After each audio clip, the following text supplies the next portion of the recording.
الحمد لله رب العالمين والصلاة والسلام على سيد الأنبياء والمرسلين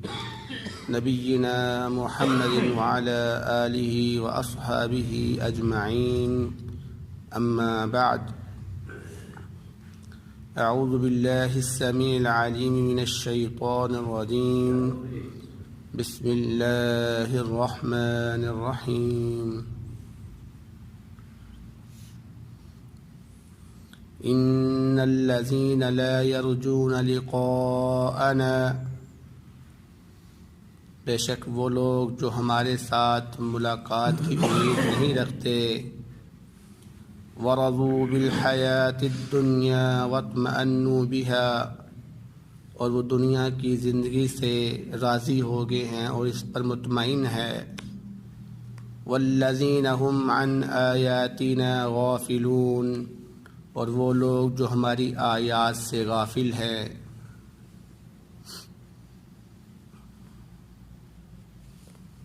سورۃ یونس کی آیت نمبر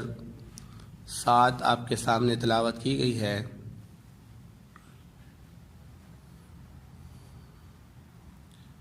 اس آیت مبارکہ میں اللہ رب العزت ان لوگوں کا ذکر فرما رہے ہیں کہ جو آخرت کی زندگی کا انکار کرتے ہیں اور ان کا خیال یہ ہے کہ زندگی صرف دنیا کی زندگی ہے، اس کے بعد کوئی زندگی نہیں ہے، جیسے ہی یہ دنیا ختم ہوگی ہر چیز ختم ہو جائے گی، کوئی چیز دوبارہ زندہ نہیں کی جائے گی۔ تو اللہ رب العزت نے ایسے لوگوں کی 4 صفتیں بیان یہاں پر فرمائی ہیں۔ ان میں سے سب سے پہلی جو صفت ہے وہ یہ ہے کہ لا یرجون لقاءنا، کہ یہ لوگ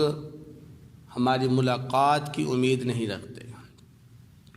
یعنی یہ خیال کرتے ہیں کہ دنیا ہی اصل زندگی ہے اور اس کے بعد کوئی زندگی نہیں ہے۔ تو آپ تصور کریں ذرا اور ذرا غور کریں کہ اللہ رب العزت نے یہ جو دنیا بنائی ہے کتنی اس کے اندر اللہ رب العزت نے خوبصورتی پیدا کی، کتنی محنت اس کے اندر کی اور کتنی آسائشیں اس کے اندر رکھیں۔ اتنا کچھ کرنے کے باوجود اگر انسان کی زندگی صرف یہی زندگی ہے تو پھر اتنی محنت کرنے کی کیا ضرورت تھی؟ زمین و آسمان کو اللہ رب العزت نے 6 دنوں میں بنایا، اتنا خوبصورت بنایا، اور انسان یہ تصور کرتا ہے کہ بس میری جو زندگی ہے بس یہی ہے جو 60-70 سال ہے، اس کے بعد میرے لیے ہر چیز ختم ہو گئی ہے۔ تو پھر یہ دنیا بنانے کا مقصد تو ظاہر نہیں ہوتا اتنا، بلکہ یہ زندگی انسان کی ایک لامتناہی زندگی ہے جس کے اللہ رب العزت نے 3 سٹیج بنائے ہوئے ہیں۔ ان میں سے پہلا جو سٹیج ہے وہ دنیا کے اندر ہماری زندگی کا ہے، جس میں ہمیں پرکھا جائے گا، جس میں ہمارا امتحان لیا جاتا ہے، اور اس امتحان والے سٹیج کے بعد ہمارا دوسرا سٹیج شروع ہوگا جو کہ قبر کی زندگی ہوگی، اور اس قبر کی زندگی کے بعد پھر ہمارا تیسرا سٹیج ہوگا جو آخرت میں جنت یا جہنم کی زندگی ہے، اور وہ کبھی ختم ہونے والی نہیں ہے۔ یعنی انسان اگر سوچے اپنی زندگی کے بارے میں تو یہ تو ختم ہونے والی نہیں ہے، بلکہ اس کے اللہ رب العزت نے مختلف سٹیج بنائے ہوئے ہیں۔ پہلا مرحلہ کراس کرتا ہے تو دوسرے میں داخل ہو جاتا ہے، دوسرا کراس کرتا ہے تو تیسرے میں داخل ہو جاتا ہے، اور تیسرا ایسا مرحلہ ہے جو ختم ہونے والا نہیں ہے۔ تبھی تو اللہ رب العزت نے اتنی نعمتیں اس کے اندر رکھی ہوئی ہیں۔ اب جنت کا سن لیں، جنت کے اندر اللہ رب العزت نے کتنی نعمتیں رکھی ہوئی ہیں، یعنی اتنی قیمتی انعامات ہیں کہ جس سے معلوم یہ ہوتا ہے کہ واقعی یہ زندگی کا کوئی مقصد ہے اور یہ زندگی کوئی چھوٹی زندگی نہیں ہے، یہ بڑا لمبا پروجیکٹ ہے۔ ہمارے یہ جو لوگ ہیں لا یرجون لقاءنا، یہ ہماری ملاقات کی امید نہیں رکھتے۔ ورضوا بالحیات الدنیا واطمأنوا بها، اور یہ اس دنیا پر ہی راضی ہو گئے ہیں اور اس پر ہی مطمئن ہو گئے کہ بس یہی زندگی، جبکہ مومن کا یہ شیوا نہیں ہے۔ مومن دنیا سے راضی نہیں ہوتا، نہ ہی اس پہ مطمئن ہوتا ہے، کیونکہ دنیا یہ دھوکے کا نام ہے، دنیا سارا کا سارا دھوکہ ہے۔ اللہ رب العزت نے فرمایا یہ دنیا جو ہے یہ ملعون ہے، وَمَلْعُونُ مَا فِيهَا، اور اس کے اندر جو بھی چیزیں ہیں وہ تمام کی تمام ملعون ہیں۔ تو مومن کا شیوا نہیں ہے کہ وہ اس دنیا کے اندر انہیں حصار کر کے دل لگا کے بیٹھ جائے، نہیں نہیں، یہ کافر کا شیوا ہے، کیونکہ یہ کافر کے لیے جنت ہے، مومن کے لیے یہ قید خانہ ہے۔ مومن کی اصل زندگی تو اس دنیا کے بعد شروع ہونے والی ہے۔ اس لیے کسی بھی مسلمان کے لیے یہ لائق نہیں ہے کہ وہ یہ عقیدہ بنائے، یہ تصور کرے کہ زندگی صرف دنیا کی زندگی ہے۔ فرمایا والذین هم عن آیاتنا غافلون، اور وہ لوگ جو ہماری آیات سے غافل ہیں۔ اللہ رب العزت نے قرآن میں کھول کھول کر بیان کیا، جنت اور جہنم کے تذکرے کیے، قبر کے اتنے تذکرے کیے، کتابیں بڑی پڑی ہیں اس کے اندر۔ اگر یہ چیز نہیں تھی تو اللہ رب العزت نے اتنا بیان کیوں کیا؟ بھائی اتنا مواد ہے اس کے اوپر، یہ کیوں نہیں ہماری آیات کو پڑھتے، غور و فکر کرتے کہ اگر آخرت نہ ہوتی، اگر قبر کا عذاب نہ ہوتا تو اللہ رب العزت کیوں اپنے انبیاء کو بھیجتے، کیوں یہ کتابیں نازل کرتے، کیوں یہ جنت اور جہنم بناتے؟ آخر اس کا کوئی مقصد ہے۔ تو ان لوگوں کو ہماری آیات کا مطالعہ کرنا چاہیے۔ اللہ رب العزت نے جو نشانیاں ان کے سامنے رکھی ہوئی ہیں ان کو دیکھنا چاہیے کہ یہ اگر اللہ رب العزت نے ہمارے لیے بنایا ہے تو اس کا کوئی نہ کوئی مقصد ہے۔ اولئک مأواہم النار، یہی وہ لوگ ہیں کہ جن کا ٹھکانہ آگ ہے، بما کانوا یکسبون، اس کے بدلے میں کہ انہوں نے جو کمایا، جو عقیدہ انہوں نے اللہ رب العزت کے بارے میں اپنایا، جو سوچ انہوں نے اپنے ذہنوں میں سوچی، اس سوچ کی وجہ سے، اس عقیدے کی وجہ سے اللہ رب العزت نے ان کا ٹھکانہ جہنم بنا دیا۔ اب اس کے بعد اللہ رب العزت مومنوں کا ذکر فرما رہے ہیں کہ ان الذین آمنوا وعملوا الصالحات، بے شک وہ لوگ جو ایمان لے کر آئے ہیں اور انہوں نے نیک عمل کیے ہیں، یہدیہم ربہم بایمانہم، اللہ رب العزت ان کی رہنمائی کرتا ہے ان کے ایمان کی وجہ سے۔ کیسی رہنمائی؟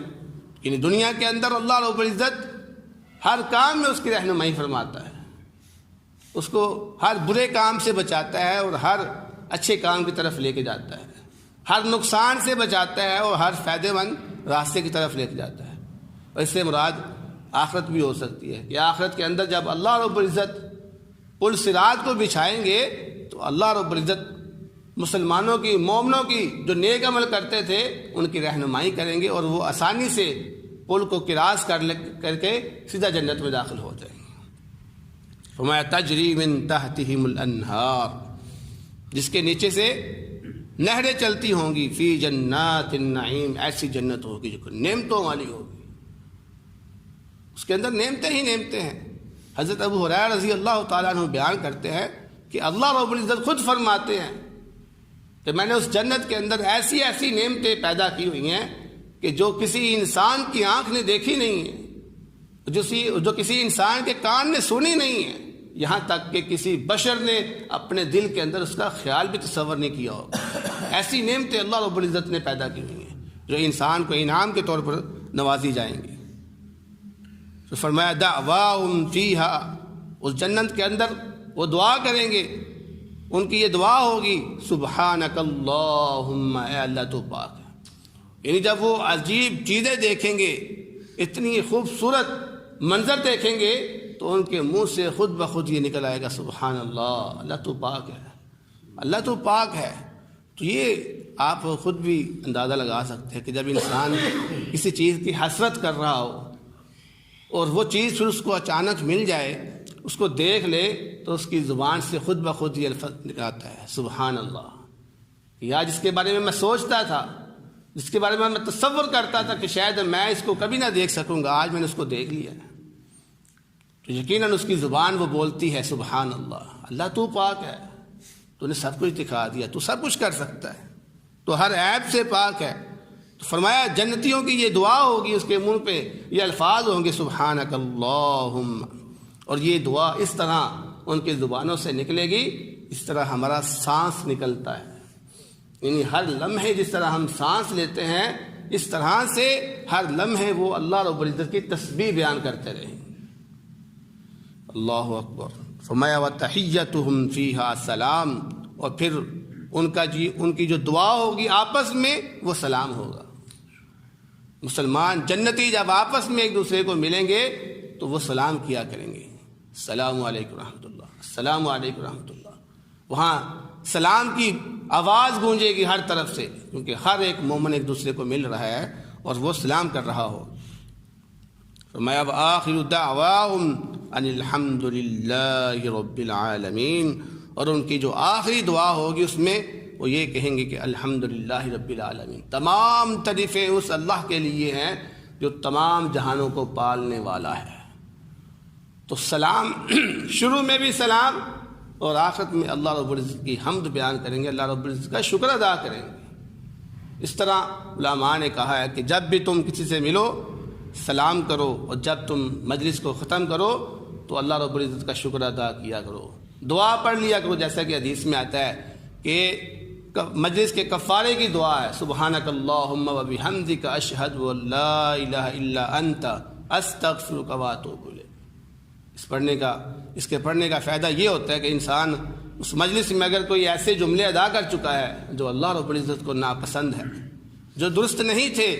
جو کسی کے لیے تکلیف دہ تھے، اذیت دینے والے تھے، تو اللہ رب العزت اس کو معاف کر دیتا ہے۔ اس لیے جب بھی اپنی کوئی مجلس کریں تو مجلس کے آخر میں استغفار، یہ کفارے کی دعا لازمی پڑھ لیا کریں، اس کا بڑے فائدے ہوتے ہیں۔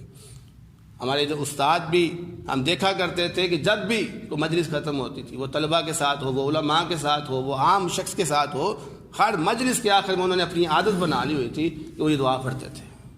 اس لیے جب انسان نیکی کے اندر اپنی عادت اپنا لیتا ہے تو وہ نیکی اس کے لیے پہاڑ بن جاتی ہے۔ تو اس کو چھوٹا مت اور ہلکا مت سمجھیں، یہ بڑی اہم چیز ہے کہ اپنی ہر مجلس کے آخر میں استغفار کر لیا کریں۔ تو دعا ہے اللہ رب العزت سے جو سنا ہے اس پر عمل کرنے کی توفیق عطا فرمائے۔